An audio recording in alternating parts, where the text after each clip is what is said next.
તાપી જિલ્લાના મુખ્ય મથક વ્યારા ખાતે કોંગ્રેસની જન આક્રોશ યાત્રાના આગમન સાથે જ સ્થાનિક રાજકારણમાં ગરમાવો આવી ગયો છે। પ્રદેશ કોંગ્રેસ પ્રમુખ અમિત ચાવડાએ સત્તાધારી પક્ષ પર ભ્રષ્ટાચાર અને વહીવટી ગેરરીતિઓના આકરા પ્રહારો કરીને શાસક પક્ષને કઠેડામાં ઉભો કર્યો છે। ત્રીજા તબક્કામાં દક્ષિણ ગુજરાતમાં આજે 5મા દિવસે જન આક્રોશ યાત્રા ઉચ્છલથી શરૂઆત કરીને આજે વ્યારા પહોંચી છે। ઉચ્છલ હોય, સોનગઢ હોય, વ્યારા હોય, બધી જ જગ્યાએ હજારોની સંખ્યામાં લોકો ઉમળકાભેર યાત્રામાં જોડાઈ રહ્યા છે અને પોતાની તકલીફો, પીડા, દર્દ, આક્રોશ વ્યક્ત કરી રહ્યા છે। દરેક જગ્યાએ આદિવાસી વિસ્તારમાં જોઈએ તો ચારે તરફ મનરેગા અને નલ સે જલ યોજનામાં ઉઘાડી લૂંટ ચાલે છે।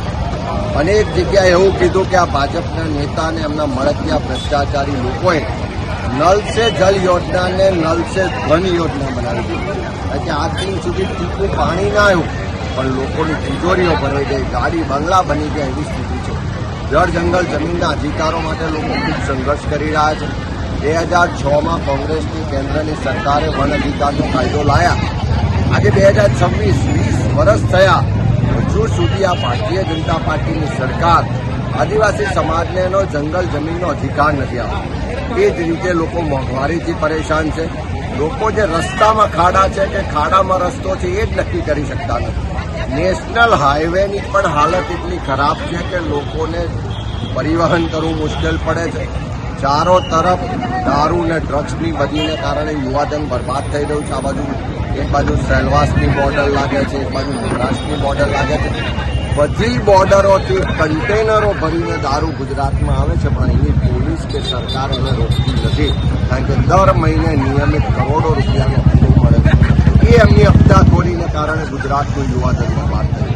આજે નગરપાલિકાના ભ્રષ્ટાચારની વાત કરી, તમે જોઈ શકો છો કે જે એસટી નિગમની માલિકીની જગ્યા પર નગરપાલિકાએ દુકાનો બનાવીને વેચી દીધી। આ જ નગરપાલિકામાં લોકો ટેક્સ ભરે છે પણ એના પ્રમાણમાં પીવાનું શુદ્ધ પાણી નથી મળતું, સફાઈની વ્યવસ્થા નથી થતી। અનેક વિસ્તારો જે ગરીબ વિસ્તારો છે એમાં આજે પણ પાયાની સુવિધાઓ નથી મળતી। ત્યારે એક બાજુ લોકો મોંઘવારીથી ત્રસ્ત છે, બેરોજગારી છે, ભ્રષ્ટાચાર છે, પોલીસ અને પ્રશાસન કોઈની વાત સાંભળતી નથી અને સરકારમાં કોઈ સુનવાઈ થતી નથી। એ સંજોગોમાં લોકો આ જન આક્રોશ યાત્રાના મંચ પર આવી અને પોતાની વાત રજૂઆતો કરી રહ્યા છે। અમે કહીએ કે વિધાનસભા કૂચ કરવા તૈયાર છો ને, અહિંસક રીતે ગાંધી માર્ગે લડીને નવા અંગ્રેજો સામે લડવા તૈયાર છો કે નહીં, તો બધા જ એકી અવાજે કહી રહ્યા છે કે તૈયાર છે। એનો સ્પષ્ટ મતલબ છે કે આ જન આક્રોશ યાત્રા ગુજરાતમાં એક નવી ક્રાંતિ લાવવા જઈ રહી છે। એનો સ્પષ્ટ મતલબ છે કે આ જન આક્રોશ યાત્રાના માધ્યમથી 2027માં જે પરિવર્તન થવાનું છે એનો શંખનાદ ગુજરાતની જનતા યાત્રાના માધ્યમથી ફૂંકી રહી છે।